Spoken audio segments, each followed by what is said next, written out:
की file number 14। अमीर लोग अपने पैसे का अच्छा प्रबंधन करते हैं, गरीब लोग अपने पैसे का बुरा प्रबंधन करते हैं। थॉमस स्टेनले ने अपनी बेस्ट सेलिंग पुस्तक द मिलेनियर नेक्स्ट डोर में नॉर्थ अमेरिका के मिलेनियर्स का सर्वे करके बताया कि वे कौन हैं और उन्होंने अपनी दौलत कैसे हासिल की। इस सर्वे के परिणामों का सार एक छोटे से वाक्य में बताया जा सकता है। अमीर लोग अपने पैसे का प्रबंधन करने में माहिर होते हैं। अमीर लोग अपने पैसे का अच्छा प्रबंधन करते हैं, गरीब लोग अपने पैसे का बुरा प्रबंधन करते हैं। दौलतमंद लोग गरीब लोगों से ज्यादा स्मार्ट नहीं होते हैं, बस उनकी धन संबंधी आदतें अलग और ज्यादातर मददगार होती है। जैसा हम इस पुस्तक के खंड 1 में चर्चा कर चुके हैं, ये आदतें मूल रूप से हमारे अतीत की कंडीशनिंग पर आधारित होती है। इसलिए सबसे पहली बात यह है कि अगर आप पैसे का सही प्रबंधन नहीं कर रहे हैं तो शायद इसके लिए आपकी प्रोग्रामिंग नहीं हुई है। दूसरी बात, शायद आप यह जानते ही नहीं है कि पैसे का आसान और प्रभावी तरीके से प्रबंधन कैसे किया जाता है। मैं आपके बारे में तो नहीं जानता, लेकिन जहां मैं स्कूल गया वहां मनी मैनेजमेंट 101 कोर्स नहीं चलता था। इसके बजाय हमने 1812 के युद्ध के बारे में सीखा, जिसका इस्तेमाल मैं हर दिन करता हूँ। धन का प्रबंधन सबसे लोकप्रिय विषय भले ही न हो, लेकिन असल मुद्दा यही है। वित्तीय सफलता और वित्तीय असफलता के बीच का सबसे बड़ा फर्क यह है कि आप अपने पैसे का प्रबंधन किस तरह करते हैं। सरल सी बात है, पैसे का मालिक बनने के लिए आपको उसका प्रबंधन करना होगा। गरीब लोग या तो अपने पैसे का बुरा प्रबंधन करते हैं या फिर पैसे के विषय से बिल्कुल ही कतराते हैं। बहुत से लोग अपने पैसे का प्रबंधन करना पसंद नहीं करते हैं, क्योंकि एक तो उन्हें लगता है कि इससे उनकी स्वतंत्रता सीमित हो जाती है, और दूसरे वे कहते हैं कि उनके पास प्रबंधन करने के लिए पर्याप्त पैसे ही नहीं है। जहां तक पहले बहाने का सवाल है, धन का प्रबंधन करने से आपकी स्वतंत्रता सीमित नहीं होती है, इसके विपरीत आपकी स्वतंत्रता बढ़ जाती है। अपने पैसे का प्रबंधन करने से अंततः आपको वित्तीय स्वतंत्रता मिल जाएगी, जिससे आपको दोबारा कभी काम करने की जरूरत नहीं होगी। मेरे हिसाब से यह असली स्वतंत्रता है। जहां तक उन लोगों का सवाल है जो मेरे पास प्रबंधन करने के लिए पर्याप्त पैसे ही नहीं है का तर्क देते हैं, वे दरअसल टेलीस्कोप के गलत सिरे से देख रहे हैं। वे कहते हैं जब मेरे पास बहुत सारा पैसा होगा तो मैं इसका प्रबंधन शुरू करूंगा, जबकि सच्चाई तो यह है, जब मैं पैसे का प्रबंधन शुरू करूंगा तो मेरे पास बहुत सारा पैसा होगा। जब मेरे पास बहुत सारा पैसा होगा मैं इसका प्रबंधन शुरू करूंगा। यह कहना तो वैसा ही है जैसे कोई मोटा व्यक्ति कहे मैं व्यायाम और डाइटिंग तब शुरू करूंगा जब मेरा वजन 20 पाउंड कम हो जाएगा। यह तो टांगे को घोड़े से आगे रखना है, जिससे आप कहीं नहीं जा पाते हैं या शायद पीछे जाने लगते हैं। पहले आप अपने पास मौजूद पैसे का उचित प्रबंधन शुरू करें, फिर आपके पास प्रबंधन के लिए ज्यादा पैसा आ जाएगा। मिलेनियर माइंड इंटेंसिव सेमिनार में मैं एक कहानी बताता हूँ जो ज्यादातर लोगों के दिल तक पहुंचती है। कल्पना करें कि आप 5 साल के बच्चे के साथ सड़क पर जा रहे हैं। आपको एक आइसक्रीम स्टोर दिखता है और आप उसके भीतर चले जाते हैं। वहां पर कप वाली आइसक्रीम नहीं है, इसलिए आप बच्चे को एक कोन पर आइसक्रीम का एक स्कूप दिलवा देते हैं। जब आप दोनों बाहर निकलते हैं तो आप देखते हैं कि बच्चे के छोटे हाथों में कोन डगमगाता है और अचानक गिर जाता है। आइसक्रीम कोन से बाहर निकलकर फुटपाथ पर गिर जाती है। बच्चा रोने लगता है। आप दोबारा स्टोर में जाते हैं और जब आप दूसरी बार ऑर्डर देने वाले होते हैं तभी बच्चा एक रंगीन साइन बोर्ड देखता है जिस पर 3 स्कूप वाले कोन की तस्वीर लगी है। बच्चा तस्वीर की ओर इशारा करके रोमांच से चीखता है, मुझे तो यही कोन चाहिए। अब यहाँ पर एक सवाल है, आप दयालु, प्रेमपूर्ण और उदार हैं, इसलिए बच्चे को 3 स्कूप वाला कोन दिला देते हैं, ठीक है ना। आपकी शुरुआती प्रक्रिया हो सकती है, बिल्कुल। बहरहाल जब इस सवाल पर ज्यादा गहराई से विचार किया जाता है तो हमारे सेमिनार के ज्यादातर प्रतिभागी जवाब देते हैं नहीं, क्योंकि वे बच्चे को असफल नहीं करवाना चाहते। जो बच्चा एक स्कूप को नहीं संभाल सकता वह 3 स्कूप को भला कैसे संभाल पाएगा। यही ब्रह्मांड और आपके मामले में भी सच है। हम एक दयालु और प्रेमपूर्ण ब्रह्मांड में रहते हैं और नियम यह है, जब तक आप यह नहीं दिखा देते कि आप अपने पास की चीजों को संभाल सकते हैं तब तक आपको और ज्यादा नहीं मिलेगा। पहले आपको छोटी धनराशि का प्रबंधन करने की आदतें और योग्यताएं हासिल करनी होगी, तभी आपको बड़ी धनराशि मिलेगी। याद रखें, हम आदतों के गुलाम हैं और इसलिए पैसे का प्रबंधन करने की आपकी आदत धन की मात्रा से ज्यादा महत्वपूर्ण होती है। तो आप अपने पैसे का प्रबंधन कैसे करते हैं? मिलेनियर माइंड इंटेंसिव सेमिनार में हम इसकी विधि सिखाते हैं, जिसे कई लोग आश्चर्यजनक रूप से सरल और प्रभावी धन प्रबंधन विधि मानते हैं। इस पुस्तक में उस विधि का पूरा विवरण देना संभव नहीं है।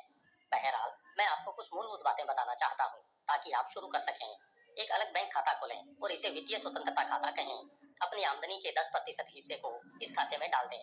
यह पैसा सिर्फ निवेश करने और निष्क्रिय आमदनी की धाराओं को खरीदने या बनाने के लिए ही इस्तेमाल किया जा सकता है। यह खाता आपके लिए सोने की मुर्गी बनाता है जो निष्क्रिय आमदनी का सोने का अंडा देती है। और आप इस पैसे को कब खर्च करेंगे? कभी नहीं। इसे कभी खर्च नहीं करना है, इसका सिर्फ निवेश करना है। आप जब रिटायर होंगे तब इस खाते से होने वाली आमदनी को खर्च करेंगे, लेकिन मूल धनराशि को कभी खर्च नहीं करेंगे। इस तरह से पैसा हमेशा बढ़ता रहेगा और आप कभी दिवालिया नहीं हो सकते। हाल ही में हमारी एक विद्यार्थी एम्मा ने मुझे अपनी कहानी सुनाई। 2 साल पहले एम्मा खुद को दिवालिया घोषित करने वाली थी। वह ऐसा करना तो नहीं चाहती थी, लेकिन उसे लगा कि उसके पास और कोई विकल्प ही नहीं है। वह इतने कर्ज में थी कि स्थिति सकती थी। फिर उसने मिलेनियर माइंड इंटेंसिव सेमिनार में भाग लिया और धन प्रबंधन तंत्र के बारे में सीखा। एम्मा ने कहा, तो यह बात है, मैं इस झमेले में से इस तरह बाहर निकलूंगी। सभी प्रतिभागियों की तरह हमने एम्मा को भी अपने पैसे को अलग अलग खातों में बांटने को कहा। उसने सोचा, यह दिख तो बढ़िया रहा है, लेकिन मेरे पास तो बांटने के लिए पैसा ही नहीं है। क्योंकि एम्मा कोशिश करना चाहती थी, इसलिए उसने $1 प्रति माह की धनराशि को खाते में बांटा। हाँ, आपने सही पढ़ा, सिर्फ $1 प्रति माह। हम जो विभाजन विधि सिखाते हैं उसका प्रयोग करते हुए उसने $1 में से 10 सेंट वित्तीय स्वतंत्रता खाते में डाला। उसने सबसे पहली बात यह सोची, मैं 10 सेंट प्रति माह में वित्तीय रूप से स्वतंत्र कैसे बन सकती हूँ। इस पर उसने हर महीने उस डॉलर को दोगुना करने का संकल्प किया। अगले महीने उसने $2 विभाजित किए, फिर तीसरे महीने $4, फिर $8, फिर 16, फिर 32, फिर 64 और 12वें महीने तक वह हर महीने $2048 विभाजित करने लगी। फिर 2 साल बाद उसे अपनी कोशिशों के कुछ अद्भुत फल मिलने लगे। वह अपने वित्तीय स्वतंत्रता खाते में सीधे $10,000 डालने में कामयाब हो गई। उसने अपने पैसे का प्रबंधन करने की इतनी अच्छी आदत डाल ली कि जब उसे $10,000 का बोनस चेक मिला तो उसे किसी और चीज के लिए पैसे की जरूरत ही नहीं थी। एम्मा अब कर्ज के जाल से बाहर निकल चुकी है और वित्तीय रूप से स्वतंत्र होने की राह पर है। यह सब इसलिए हुआ क्योंकि उसने सीखे हुए सिद्धांत पर अमल किया। भले ही उसने यह काम $1 प्रति माह से शुरू किया हो, इससे कोई फर्क नहीं पड़ता कि इस वक्त आपके पास ढेर सारा पैसा है या बहुत कम पैसा है। फर्क तो इससे पड़ता है कि आप तत्काल अपने पास मौजूद पैसे का प्रबंधन करने लगते हैं। आपको हैरानी होगी कि आपको कितनी जल्दी और कितना ज्यादा पैसा मिल जाएगा। मेरे मिलेनियर माइंड इंटेंसिव सेमिनार में एक और विद्यार्थी ने सवाल किया, मैं अपने पैसे का प्रबंधन कैसे कर सकता हूँ जबकि मैं पहले से ही उधार के पैसे पर जी रहा हूँ। जवाब है, $1 और उधार लेकर उस डॉलर का प्रबंधन करें। भले ही आप उधार पर चल रहे हो या हर महीने आपको बहुत कम पैसा मिलता हो, लेकिन आपको उस पैसे का प्रबंधन करना चाहिए क्योंकि यहाँ पर भौतिक जगत से भी ज्यादा बड़ा सिद्धांत काम कर रहा है। यह एक आध्यात्मिक सिद्धांत भी है। जब आप ब्रह्मांड के सामने यह साबित कर देंगे कि आप अपने पैसे का उचित प्रबंधन कर सकते हैं तो आपके जीवन में पैसे के चमत्कार होने लगेंगे। वित्तीय स्वतंत्रता बैंक खाता खोलने के अलावा अपने घर में एक वित्तीय स्वतंत्रता पात्र भी रखें और हर दिन उसमें पैसे डालें। यह राशि $10 हो सकती है, $5 हो सकती है, $1 हो सकती है, एक सिक्का भी हो सकता है या आपकी सारी चिल्लर हो सकती है। धनराशि महत्वपूर्ण नहीं है, महत्वपूर्ण तो आदत है, रहस्य है। एक बार फिर वित्तीय रूप से स्वतंत्र बनने के अपने लक्ष्य पर हर दिन ध्यान देना है। चीजें अपने समान चीजों को आकर्षित करती है, पैसा ज्यादा पैसे को आकर्षित करता है। इस पात्र को अपना धन का चुंबक बना लें और अपने जीवन में वित्तीय स्वतंत्रता पाने के लिए ज्यादा पैसों और मौकों को आकर्षित करें। मुझे यकीन है कि आपने दीर्घकालीन निवेश के लिए 10% आमदनी बचाने की सलाह पहले भी सुनी होगी, लेकिन शायद आप पहली बार यह सुन रहे होंगे कि आपको अपनी 10% आमदनी एक ऐसे खाते में रखनी चाहिए जो सिर्फ उड़ाने के लिए हो। पैसे का प्रबंधन करने का एक बहुत बड़ा रहस्य संतुलन बनाना है। एक तरफ तो आप ज्यादा से ज्यादा पैसा बचाना चाहते हैं ताकि आप उसका निवेश कर सकें और ज्यादा पैसा कमा सकें। दूसरी तरफ आपको अपनी आमदनी के दूसरे 10% हिस्से को प्ले अकाउंट में डालने की जरूरत है। क्यों? क्योंकि हम प्रकृति से संपूर्णतावादी होते हैं। आप अपने जीवन के दूसरे हिस्से को प्रभावित किए बिना पहले हिस्से को प्रभावित नहीं कर सकते। कुछ लोग बचत करते हैं, बचत करते हैं, बचत करते हैं और हालांकि इससे उनका तार्किक व जिम्मेदार पहलू संतुष्ट हो जाता है, लेकिन उनकी अंतरात्मा संतुष्ट नहीं होती है। अंततः यह आनंद चाहने वाला पहलू कहेगा, बहुत हो गया, मुझ पर भी कुछ ध्यान दो, और फिर वह बचत के परिणामों को ध्वस्त कर देगा। दूसरी तरफ अगर आप खर्च करते हैं, खर्च करते हैं, खर्च करते हैं, तो आप न सिर्फ कभी अमीर नहीं बन पाएंगे बल्कि आपका जिम्मेदार हिस्सा अंततः ऐसी स्थिति पैदा कर देगा जहां आप अपने पैसे से खरीदी चीजों का कभी आनंद नहीं ले पाएंगे और अपराध बोध महसूस करेंगे। वह अपराध बोध फिर आपकी भावनाओं को अभिव्यक्त करने के लिए अचेतन रूप से ज्यादा खर्च करवाएगा। हालांकि हो सकता है आप कुछ समय के लिए बेहतर महसूस करने लगे, लेकिन जल्दी ही अपराध बोध और शर्म लौट आएगी। यह एक दुष्चक्र है और इसे रोकने का इकलौता तरीका अपने पैसे का उचित प्रबंध करना है। आपका प्ले अकाउंट मूलतः आपको जिंदगी के मजे देने के लिए है, ऐसे काम करने के लिए जिन्हें आमतौर पर आप नहीं करते। यह बहुत खास चीजों के लिए है, जैसे रेस्तरां में जाकर सबसे अच्छे डिनर या शैंपेन की बोतल का ऑर्डर देना, या दिन भर के लिए नाव किराए पर लेना, या शनिवार रात की पार्टी के लिए किसी शानदार होटल में रहना। प्ले अकाउंट का नियम यह है कि इसे हर महीने खर्च करना जरूरी है। यह सही है, हर महीने आपको उस खाते का सारा पैसा इस तरह उड़ाना चाहिए ताकि आपको महसूस हो कि आप अमीर हैं। उदाहरण के लिए कल्पना करें कि आप मसाज सेंटर में जा रहे हैं, अपने खाते का सारा पैसा काउंटर पर रख रही हैं और मसाज करने वाली 2 प्रोफेशनल्स को कह रहे हैं, मैं आप दोनों से मसाज करवाना चाहती हूँ, हॉट रॉक्स और ककड़ियों के साथ। उसके बाद मेरे लिए लंच मंगवा दें। जैसा मैंने कहा, फिजूल खर्ची। हम में से ज्यादातर लोग अपनी बचत योजना पर तभी चल पाएंगे जब हम मौज मस्ती की योजना से इसका संतुलन बना लेंगे, जो हमें अपनी कोशिश के लिए पुरस्कार देगी। आपका प्ले अकाउंट आपकी पाने वाली मांसपेशियों को मजबूत करने के लिए भी तैयार किया गया है। यह पैसे के प्रबंधन को बहुत मजेदार बना लेता है। प्ले अकाउंट और वित्तीय स्वतंत्रता खाते के अलावा मैं आपको 4 अन्य खाते खुलवाने की सलाह भी देता हूँ। ये अन्य खाते हैं खर्च करने के लिए अपने दीर्घकालीन बचत खाते में 10%, शिक्षा खाते में 10%, आवश्यकता खाते में 50% और दान खाते में 10%। गरीब लोग सोचते हैं कि आमदनी ही सब कुछ है। वे मानते हैं कि अमीर बनने के लिए इंसान को बहुत सारा पैसा कमाना पड़ता है। एक बार फिर कहता हूँ, यह विचार घटिया घोड़े की घटिया लीद है। सच्चाई तो यह है कि अगर आप अलग अलग खातों की योजना के हिसाब से अपने पैसे का प्रबंधन करते हैं तो आप तुलनात्मक रूप से कम आमदनी के बावजूद आर्थिक दृष्टि से स्वतंत्र बन सकते हैं। अगर आप पैसे का बुरा प्रबंधन करते हैं तो आप आर्थिक दृष्टि से स्वतंत्र नहीं बन सकते, चाहे आपकी आमदनी कितनी ही ज्यादा क्यों न हो। इसलिए ऊंची आय वाले बहुत सारे प्रोफेशनल, डॉक्टर, वकील, खिलाड़ी और यहाँ तक कि अकाउंटेंट भी मूलतः करके होते हैं, क्योंकि महत्वपूर्ण सिर्फ यही नहीं है कि अंदर कितना आता है, महत्वपूर्ण तो यह है कि आप अंदर आने वाली आमदनी के साथ करते क्या हैं। हमारे एक प्रतिभागी जॉन ने मुझे बताया कि जब उसने पहली बार धन प्रबंधन सिस्टम के बारे में सुना तो उसने सोचा कितना बोरिंग काम है, कोई इस नीरस काम में अपना कीमती समय क्यों लगाना चाहेगा। फिर बाद में सेमिनार के दौरान मुझे आखिरकार यह एहसास हो गया कि वह किसी दिन आर्थिक दृष्टि से स्वतंत्र होना चाहता है, खासतौर पर जल्दी। इसलिए उसे भी अमीर लोगों की तरह अपने पैसे का प्रबंधन करना ही होगा। जॉन को यह नई आदत डालनी थी, क्योंकि यह निश्चित रूप से उसके लिए स्वाभाविक नहीं थी। उसने कहा कि इससे उसे एक पुरानी घटना याद आई। जब वह ट्राइथनॉल का प्रशिक्षण ले रहा था, वह तैराकी और साइकिलिंग में सचमुच अच्छा था, लेकिन दौड़ने से नफरत करता था। दौड़ने से उसकी पीठ, पैर और घुटने दुखने लगते थे। हर प्रशिक्षण सत्र के बाद उसका शरीर अकड़ने लगता था। वह हमेशा हाँफता रहता था और उसके फेफड़े हर बार जलते थे। हालांकि वह तेज नहीं भागता था, दौड़ने का नाम सुनकर ही उसे दहशत होने लगती थी। बहरहाल वह जानता था कि अगर उसे बेहतरीन ट्रायथलीट बनना है तो उसे दौड़ना सीखना होगा। यह उसकी सफलता के लिए अनिवार्य था। जहां अतीत में जान दौड़ने से बचता था, अब उसने हर दिन दौड़ लगाने का फैसला किया। कुछ महीनों बाद उसे दौड़ने में मजा आने लगा और वह हर दिन इसके लिए उत्सुक रहने लगा। जॉन के साथ यही धन प्रबंधन के क्षेत्र में भी हुआ। शुरुआत में तो वह इसके हर मिनट से नफरत करता था, लेकिन बाद में वह दरअसल इसे पसंद करने लगा। अब वह इस बात का इंतजार करता है कि कब तनख्वाह मिले और वह उसे अलग अलग खातों में विभाजित कर दे। उसे यह देखने में भी मजा आता है कि उसकी नेटवर्थ शून्य से $3 लाख हो गई है और हर दिन बढ़ रही है।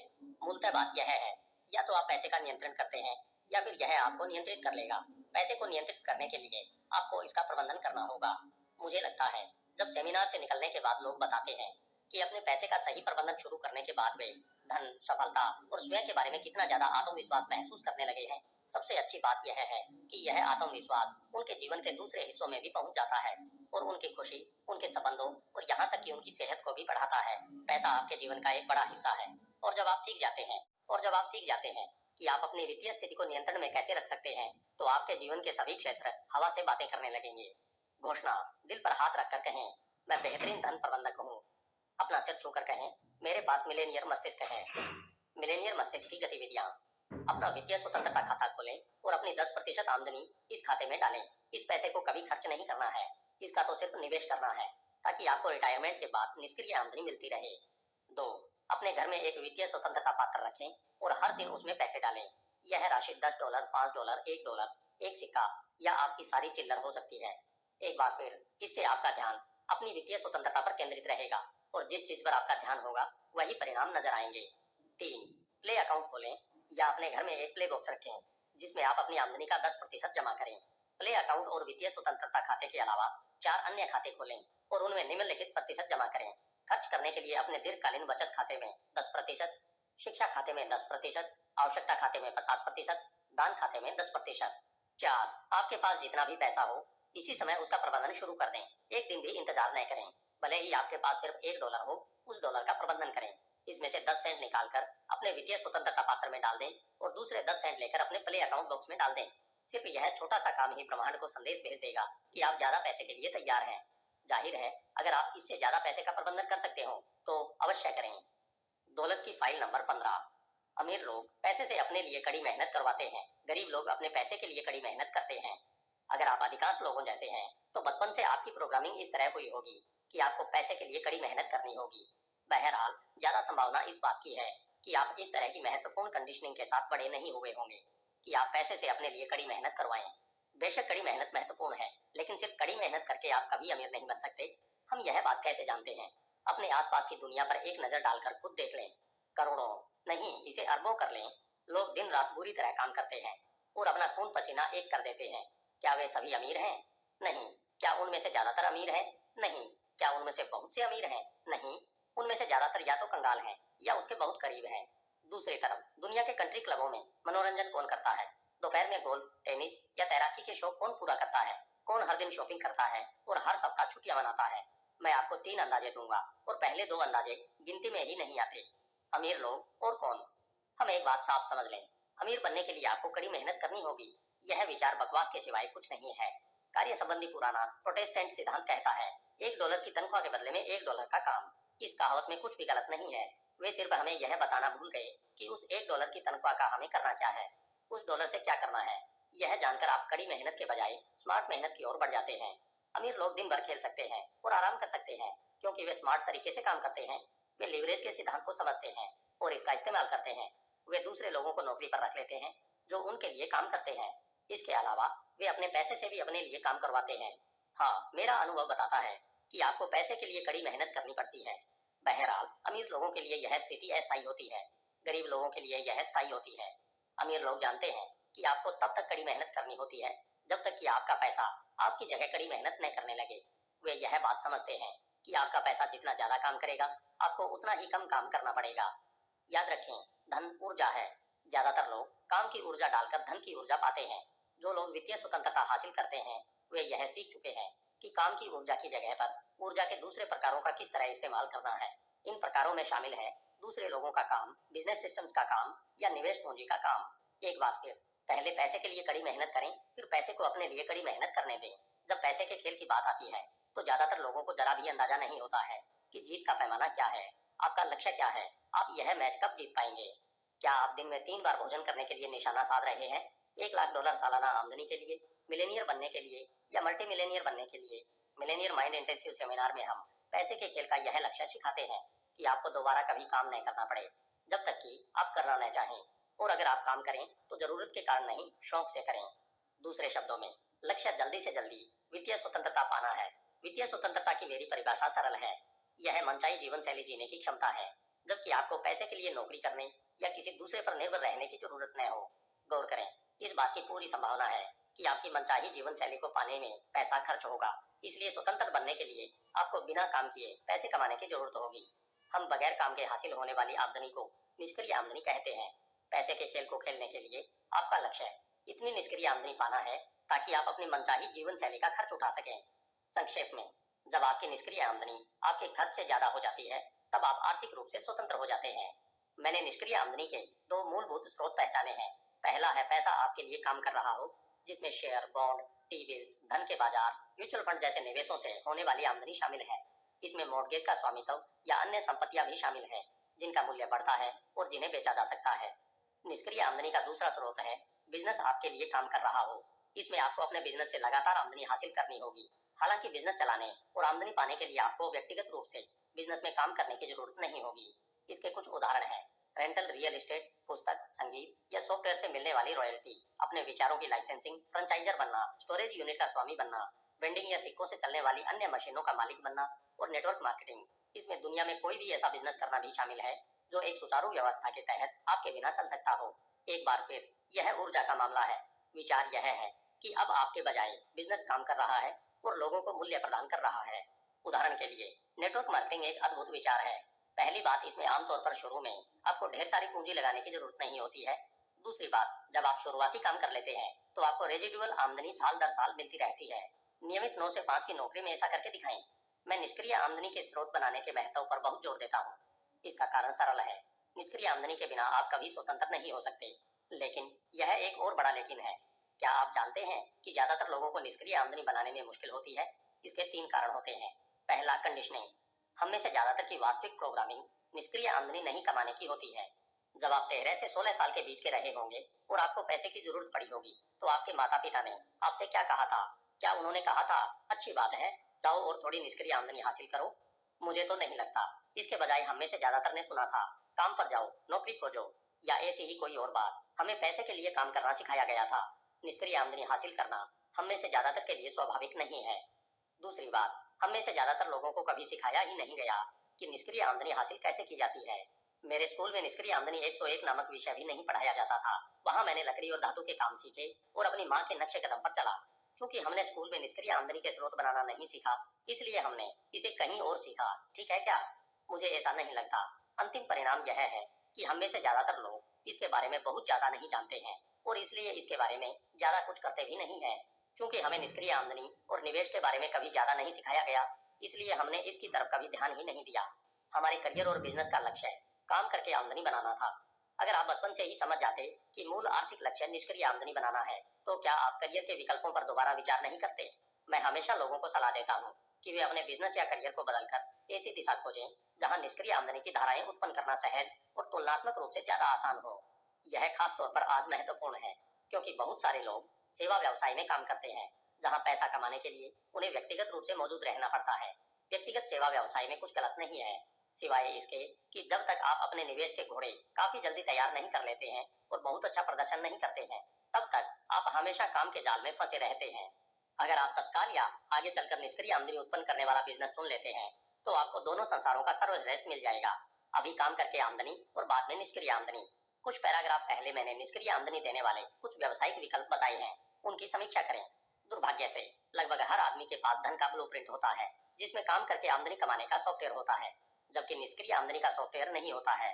अमीर लोग दूर की सोचते हैं, वे आज के आनंद पर होने वाले खर्च में कटौती करके उसका निवेश कल की स्वतंत्रता में करते हैं। गरीब लोग पास की सोचते हैं, वे अपनी जिंदगी तत्कालिक संतुष्टि के लिए जीते हैं। गरीब लोग यह बहाना बनाते हैं, जब आज ही जिंदा रहना मुश्किल है तो मैं कल के बारे में कैसे सोच सकता हूँ। समस्या यह है कि अंततः कल आज में बदल जाता है। अगर आपने आज की समस्याओं की परवाह नहीं की है, तो आप यही काम कल भी दोहराएंगे। अपनी दौलत बढ़ाने के लिए आपको या तो ज्यादा कमाना होगा या फिर कम खर्च में गुजारा करना होगा। मुझे नहीं लगता है कि कोई आपके सिर पर बंदूक तानकर कहता हो कि आपको किस मकान में रहना है, कौन सी कार चलानी है, कौन से कपड़े पहनने हैं या किस तरह का भोजन करना है। आपके पास ये विकल्प चुनने की शक्ति है। यह प्राथमिकताओं का मामला है। गरीब लोग वर्तमान का चुनाव करते हैं, अमीर लोग वर्तमान और भविष्य के बीच संतुलन का चुनाव करते हैं। इससे मुझे अपने सास ससुर की याद आती है।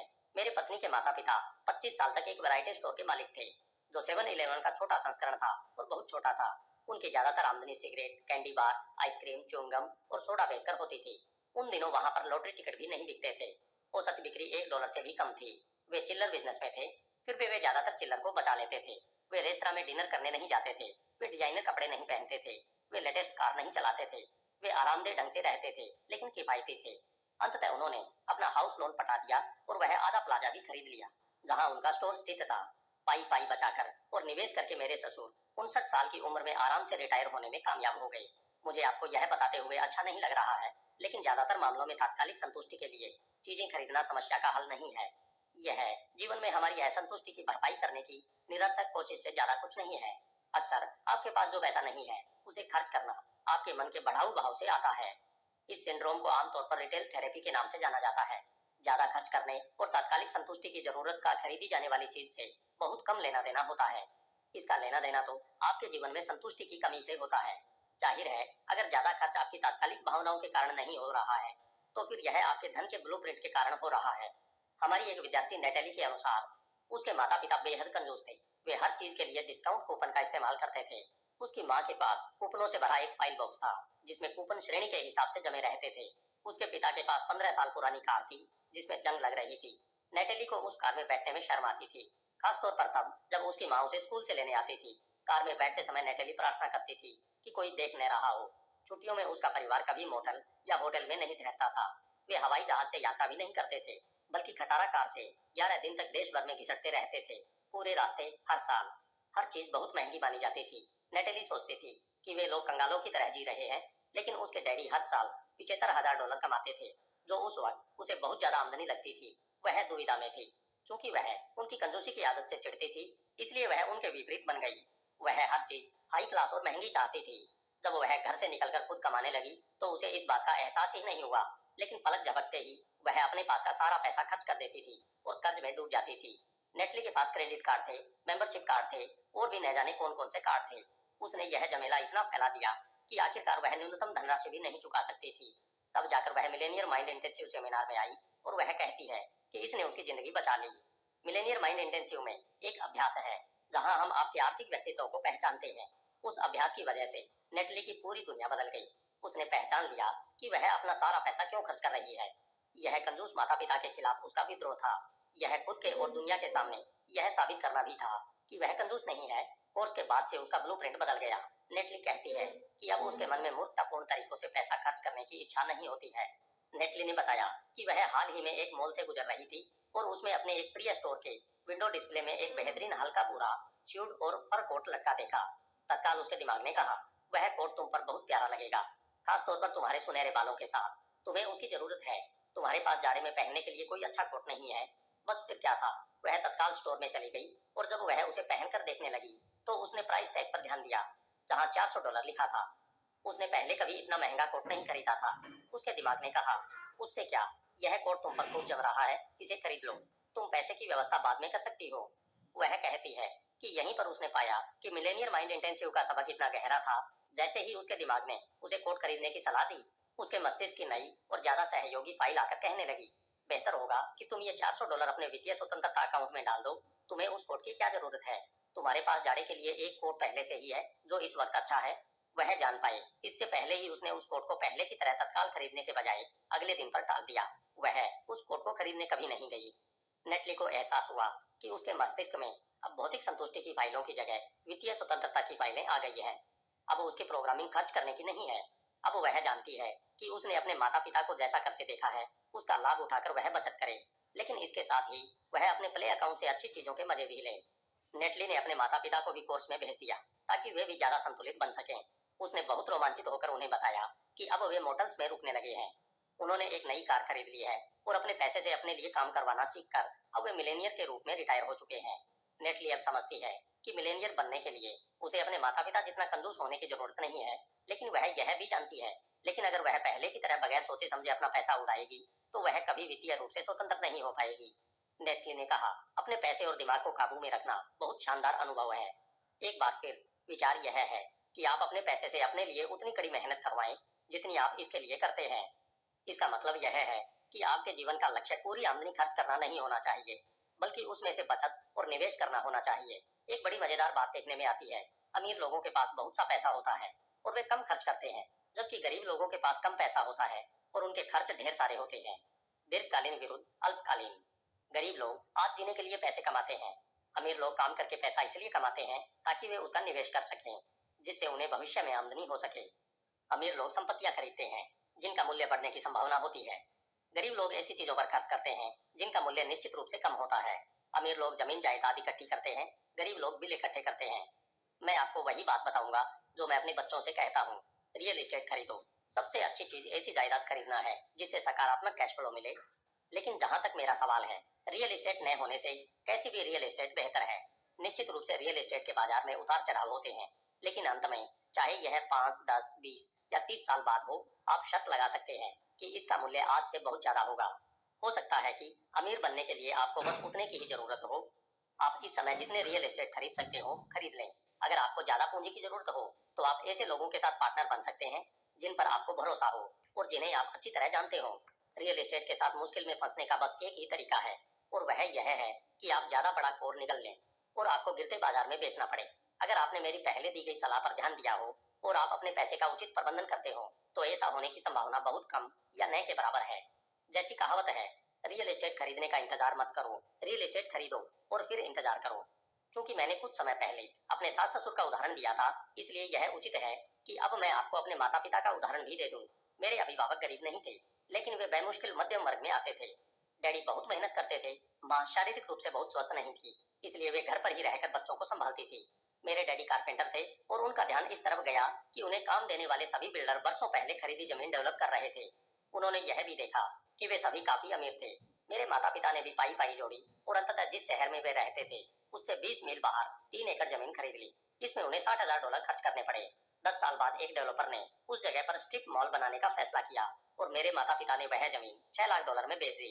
उनके मूल निवेश को निकाल दिया जाए तो उन्हें अपने निवेश से हर साल $54,000 प्रति वर्ष की औसत आमदनी हुई, जबकि मेरे डैडी अपने काम से हर साल औसतन $15,000 कमा पाते थे। बहुत हुआ तो $20,000। जाहिर है अब वे रिटायर हो चुके हैं और काफी आराम से रहते हैं, लेकिन मैं गारंटी देता हूँ कि उस जायदाद को खरीदे और बेचे बिना वे अब भी तंगी में जी रहे होते। ईश्वर का शुक्र है कि मेरे पिता ने निवेश की शक्ति को पहचान लिया, खासतौर पर रियल एस्टेट में। अब आप जान गए होंगे कि मैं जमीन क्यों इकट्ठी करता हूँ। गरीब लोग $1 को सिर्फ $1 मानते हैं, जिसके बदले में वे कोई चीज तत्काल खरीदना चाहते हैं। बहरहाल अमीर लोग हर डॉलर को एक बीज की तरह देखते हैं, जिसे बोकर सैकड़ों डॉलर कमाए जा सकते हैं और जिन्हें दोबारा बोकर हजारों डॉलर कमाए जा सकते हैं। इस बारे में सोचें। आप आज $100 खर्च करते हैं, वह हर डॉलर दरअसल आने वाले कल में आपको $100 का पड़ता है। व्यक्तिगत रूप से मैं अपने हर डॉलर को निवेश सेनानी मानता हूँ, जिनका उद्देश्य स्वतंत्रता है। यह कहने की जरूरत नहीं है कि मैं अपने इन स्वतंत्रता सेनानियों के बारे में सावधान रहता हूँ और जल्दी या आसानी से उन्हें हाथ से जाने नहीं देता हूँ। समाधान शिक्षित होना है। निवेश की दुनिया के बारे में सीखें। अलग अलग प्रकार के निवेश साधनों और वित्तीय साधनों की जानकारी हासिल करें, जैसे real estate, mortgage, share, fund, bond, मुद्रा विनिमय, सब कुछ। फिर एक मूल क्षेत्र चुन लें जिसमें आप विशेषज्ञ बनना चाहते हैं। उस क्षेत्र में निवेश शुरू करें और बाद में अन्य क्षेत्रों में डाइवर्सिफाई करके पैर पसार लें। मुद्दा यह है, गरीब लोग कड़ी मेहनत करते हैं और अपना सारा पैसा खर्च कर देते हैं। इसका परिणाम यह होता है कि उन्हें हमेशा कड़ी मेहनत करनी होती है। अमीर लोग कड़ी मेहनत करते हैं, बचत करते हैं और अपने पैसे का निवेश कर देते हैं ताकि उन्हें दोबारा मेहनत न करनी पड़े। घोषणा अपने दिल पर हाथ रखकर कहें, मेरा पैसा मेरे लिए कड़ी मेहनत करता है और मुझे ज्यादा पैसे कमा कर देता है। अपना सिर छूकर कहें, मेरे पास मिलेनियर मस्तिष्क है। मिलेनियर मस्तिष्क की गतिविधियां। एक, शिक्षित बने। निवेश सेमिनारों में भाग लें। हर महीने कम से कम एक निवेश पुस्तक पढ़ें। मनी, फोर्ब्स, बैरन्स और वॉल स्ट्रीट जर्नल जैसी पत्रिकाएं पढ़ें। मैं यह सुझाव नहीं दे रहा हूँ कि आप उनकी सलाह मानें, मैं तो यह सुझाव दे रहा हूँ कि आप वहां दिए गए वित्तीय विकल्पों से परिचित हो जाएं। फिर एक ऐसा क्षेत्र चुनें जिसमें आप विशेषज्ञ बनना चाहते हो और उस क्षेत्र में निवेश शुरू कर दें। 2, अपना ध्यान सक्रिय आमदनी के बजाय निष्क्रिय आमदनी पर केंद्रित करें। कम से कम 3 विशिष्ट रणनीतियां बनाएं जिनके द्वारा आप बिना काम किए आमदनी पा सकते हो, चाहे ये निवेश के क्षेत्र में हो या बिजनेस के क्षेत्र में। शोध शुरू करें और फिर इन रणनीतियों पर अमल करें। 3, रियल एस्टेट खरीदने के लिए इंतजार न करें। रियल एस्टेट खरीदें और फिर इंतजार करें। दौलत की फाइल नंबर 16। अमीर लोग डर के बावजूद काम करते हैं, गरीब लोग डर के कारण रुक जाते हैं। इस पुस्तक में हम प्रकटीकरण की प्रक्रिया के बारे में पहले भी बातचीत कर चुके हैं। आइए जरा उस फार्मूले की समीक्षा कर लें। विचार भावनाओं की ओर ले जाते हैं, भावनाएं कार्यों की ओर ले जाती है और कार्य परिणामों की ओर ले जाते हैं। करोड़ों लोग अमीर बनने के बारे में सोचते हैं और हजारों लोग अमीर बनने के लिए संकल्प लेते हैं, मानसिक तस्वीर देखते हैं और साधना करते हैं। मैं लगभग हर दिन साधना करता हूँ। बहरहाल, साधना करते समय या मानसिक तस्वीर देखते समय मेरे सिर पर कभी नोटों की गड्डियां नहीं बरसी। मुझे लगता है कि मैं उन चंद दुर्भाग्यशाली लोगों में से हूँ जिन्हें सफल होने के लिए सचमुच कुछ करना पड़ेगा।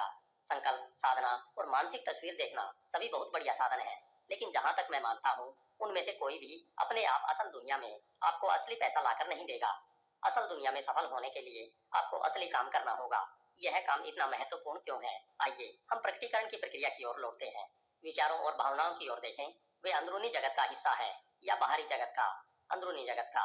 अब परिणामों की ओर देखें। वे किस जगत का हिस्सा है? बाहरी जगत का। इसका मतलब है कि काम अंदरूनी और बाहरी जगत के बीच का पुल है। अगर काम इतना महत्वपूर्ण है तो हमें कौन सी चीज उस काम को करने से रोक रही है जिसके बारे में हम जानते हैं कि हमें वह करना ही चाहिए? डर, डर, शंका और चिंता सबसे बड़ी बाधाओं में से एक है, न सिर्फ सफलता बल्कि खुशी की राह में। अमीरों और गरीबों के बीच एक बड़ा अंतर यह भी है कि अमीर लोग डर के बावजूद काम करने के इच्छुक होते हैं, गरीब लोग डर के कारण रुक जाते हैं। सुजन जेफर्स ने इसके बारे में एक बहुत अच्छी पुस्तक लिखी है जिसका शीर्षक है feel the fear and do it anyway. ज्यादातर लोग सबसे बड़ी गलती यह करते हैं कि वे काम करने से पहले डर की इस भावना के कम होने या खत्म होने का इंतजार करते हैं। आमतौर पर ये लोग हमेशा इंतजार ही करते रहते हैं। हमारा एक बहुत लोकप्रिय कोर्स एनलाइटेड वॉरियर ट्रेनिंग कैंप है। इस प्रशिक्षण में हम सिखाते हैं कि सच्चा योद्धा डर के नाग को पालतू बना सकता है। यह नाग को मारने के बारे में नहीं कहता है, यह नाग से छुटकारा पाने के बारे में भी नहीं कहता है और यह निश्चित रूप से नाग से दूर भागने को भी नहीं कहता है। यह कहता है नाग को पालतू बना लो। इस बात का एहसास बहुत महत्वपूर्ण है कि सफल होने के डर से मुक्ति पाना जरूरी नहीं है। अमीर और सफल लोगों के मन में भी डर होता है। अमीर और सफल लोगों के मन में भी शंकाएं होती है। अमीर और सफल लोगों के मन में भी चिंताएं होती है। वे तो बस इन भावनाओं के कारण कभी रुकते नहीं हैं। दूसरी तरफ गरीब लोगों के मन में जब डर, शंकाएं और चिंताएं होती है तो वे इन भावनाओं के कारण रुक जाते हैं। क्योंकि हम आदत के गुलाम हैं, इसलिए हमें डर, शंका, चिंता, अनिश्चितता, असुविधा, मुश्किलों के बावजूद काम करने की आदत डालनी होगी, तब भी जब हम काम करने के मूड में न हो। मुझे याद है मैं सिएटल में एक संध्याकालीन सेमिनार में सिखा रहा था और सेशन के अंत में लोगों को वैंकूवर में होने वाली 3 दिवसीय मिलेनियर माइंड इंटेंसिव सेमिनार के बारे में बता रहा था। एक आदमी खड़ा होकर कहने लगा, हारू, मेरे परिवार के 1 दर्जन सदस्य और दोस्त इस कोर्स में भाग ले चुके हैं और उन्हें बहुत जबरदस्त परिणाम मिले हैं। उनमें से हर एक पहले से 10 गुना ज्यादा खुश है और वे सभी वित्तीय सफलता की राह पर है। उन सभी का कहना है कि आपका सेमिनार जिंदगी बदल देता है। अगर आप सिएटल में कोर्स आयोजित करें तो मैं उसमें जरूर आऊंगा। मैंने उसकी प्रशंसा के लिए उसे धन्यवाद दिया और फिर पूछा कि क्या वह एक अच्छी सलाह सुनना चाहता है। वह खुशी खुशी सहमत हो गया। मैंने कहा, मेरे पास आपके लिए सिर्फ 4 शब्द हैं। उसने बेकरारी से पूछा, वे क्या हैं? मैंने संक्षेप में जवाब दिया, आप बिल्कुल कड़के हैं। फिर मैंने उससे पूछा कि उसकी आर्थिक स्थिति कैसी है। उसने खिसियाकर जवाब दिया, ज्यादा अच्छी नहीं है। जाहिर है, मैंने जवाब दिया, छिपाने की जरूरत नहीं है। फिर मैं पूरे कमरे के सामने चिल्लाने लगा, अगर आप 3 घंटे की कार यात्रा या 3 घंटे की हवाई यात्रा या 3 दिन दूसरे शहर में रहने के कारण कोई ऐसा काम नहीं करते हैं जिसकी आपको जरूरत है और जिसे आप करना चाहते हैं, तो फिर आपको सफल होने से कौन सी चीज रोक सकती है? आसान जवाब है, कोई भी चीज। कोई भी चीज आपको रोक देगी। चुनौती के आकार के कारण नहीं, बल्कि आपके आकार के कारण। यह सामान्य सी बात है। मैंने कहा, या तो आप ऐसे व्यक्ति हैं जो रुक जाएंगे या फिर ऐसे व्यक्ति हैं जो नहीं रुकेंगे। चुनाव आपका है। अगर आप दौलत या अन्य किसी भी प्रकार की सफलता पाना चाहते हैं तो आपको योद्धा बनना होगा। आपको वह सब करने का इच्छुक होना होगा जो जरूरी है। आपको किसी भी चीज से न रुकने के लिए खुद को प्रशिक्षित करना होगा। अमीर बनना हमेशा आरामदेह नहीं होता है। अमीर बनना हमेशा आसान नहीं होता है। दरअसल अमीर बनना बहुत मुश्किल हो सकता है, लेकिन उससे क्या?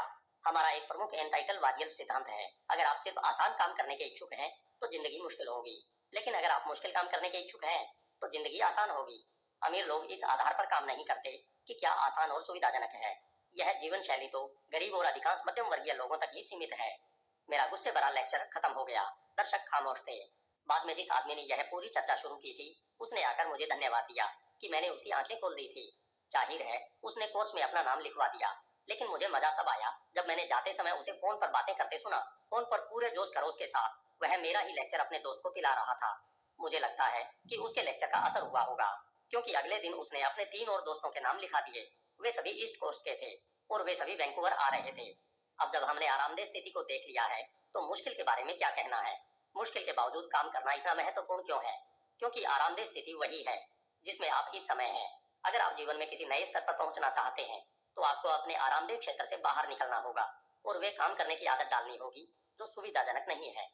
मान लें आप वर्तमान में स्तर 5 का जीवन जी रहे हैं और स्तर 10 के जीवन की ओर बढ़ना चाहते हैं। स्तर 5 और इसके नीचे के स्तर आपके आरामदेह क्षेत्र में है, लेकिन स्तर 6 और उससे ऊपर के क्षेत्र उसके बाहर है, यानी वे आपके मुश्किल क्षेत्र में है। इसका मतलब यह है कि स्तर 5 के जीवन से स्तर 10 के जीवन तक पहुंचने के लिए आपको पूरे रास्ते मुश्किल क्षेत्र में यात्रा करनी होगी। गरीब लोग और मध्यम वर्ग के ज्यादातर लोग मुश्किल यात्रा नहीं करना चाहते हैं। याद रखें, आरामदेह रहना जीवन में उनकी सबसे बड़ी प्राथमिकता होती है। लेकिन मैं आपको एक रहस्य बता दूं जो सिर्फ अमीर और बेहद सफल लोग ही जानते हैं। आरामदेह बनने को कुछ ज्यादा ही महत्व दिया जाता है। हो सकता है आरामदेह बनने से आप गर्मजोश, आत्मसंतुष्ट और सुरक्षित महसूस करें, लेकिन इससे आपको विकास का मौका नहीं मिलता। व्यक्ति के रूप में विकास करने के लिए आपको अपने आरामदेह दायरे से निकलना होगा। दरअसल आरामदेह दायरे से बाहर रहकर ही आप अपना विकास कर सकते हैं। मैं आपसे एक सवाल पूछना चाहता हूँ, जब आपने पहली बार कोई नया काम शुरू करने की कोशिश की थी तो यह आरामदेह था या मुश्किल? आमतौर पर मुश्किल, लेकिन उसके बाद क्या हुआ? आपने उस काम को जितना ज्यादा किया वह उतना ही आरामदेह बन गया, ठीक है? तो मामला यही है।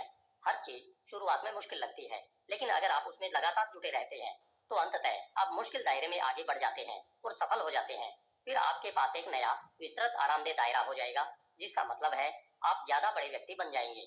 एक बार फिर दोहराऊंगा, आप दरअसल उसी समय विकास करते हैं जब आप अपने आरामदेह दायरे से बाहर निकलते हैं। आगे से जब भी आप मुश्किल महसूस करें तो अपने पुराने आरामदेह दायरे में दोबारा घुसने के बजाय अपनी पीठ थपथपाकर कहें, मैं विकास कर रहा हूँ, और आगे बढ़ जाएं। अगर आप अमीर और सफल बनना चाहते हैं तो बेहतर होगा कि आप असुविधा झेलने के मामले में आरामदेह बन जाएं। जानबूझकर अपने असुविधाजनक दायरे में जाने का अभ्यास करें और वह काम करें जिससे आपको डर लगता हो। यहाँ पर एक समीकरण दिया जा रहा है और मैं चाहता हूँ कि आप इसे जिंदगी भर याद रखें। CZ=WZ। इसका मतलब है कि आपका आरामदेह दायरा यानी कंफर्ट जोन आपके दौलत के दायरे यानी वेल्थ जोन के बराबर होता है। अपने आरामदेह दायरे का विस्तार करके आप अपनी आमदनी और दौलत के दायरे को बढ़ा लेंगे। वर्तमान में आप जितना ज्यादा आराम चाहेंगे उतने ही कम जोखिम लेंगे, उतने ही कम अवसरों का लाभ उठा पाएंगे, उतने ही कम लोगों से मिलेंगे, नई रणनीतियों को उतना ही कम आजमाएंगे। क्या आप मेरा मतलब समझ गए? आराम आपके लिए जितना ज्यादा महत्वपूर्ण होगा, आप डर के कारण उतने ही सिकुड़ते जाएंगे। इसके विपरीत जब आप खुद का विस्तार करने के इच्छुक होते हैं तो आप अपने अवसर के दायरे का भी विस्तार कर लेते हैं। यह आपको ज्यादा आमदनी और दौलत को आकर्षित करने और कायम रखने की अनुमति देता है। एक बार फिर जब आपके पास बड़ा बर्तन होता है तो ब्रह्मांड उस खाली जगह को भरने के लिए आ जाएगा। अमीर और सफल लोगों का आरामदेह दायरा बड़ा होता है और वे इसे लगातार बढ़ाते रहते हैं ताकि यह ज्यादा दौलत को संभाले और कायम रखे।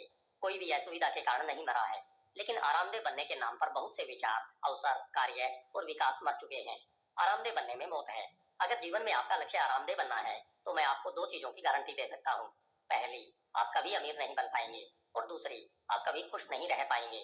खुशी औसत जीवन जीने से नहीं मिलती है जिसमें आप हमेशा यही सोचते रहते हैं कि क्या हो सकता था। खुशी अपना वास्तविक विकास करते रहने और अपनी संपूर्ण क्षमता के अनुरूप जीने का परिणाम होती है। इसे आजमा कर देखें। अगली बार जब आप असुविधा, अनिश्चय या डर महसूस कर रहे हो तो सुरक्षा में सिकुड़ने और लौटकर पीछे जाने के बजाय खुद को आगे की ओर धकेलें।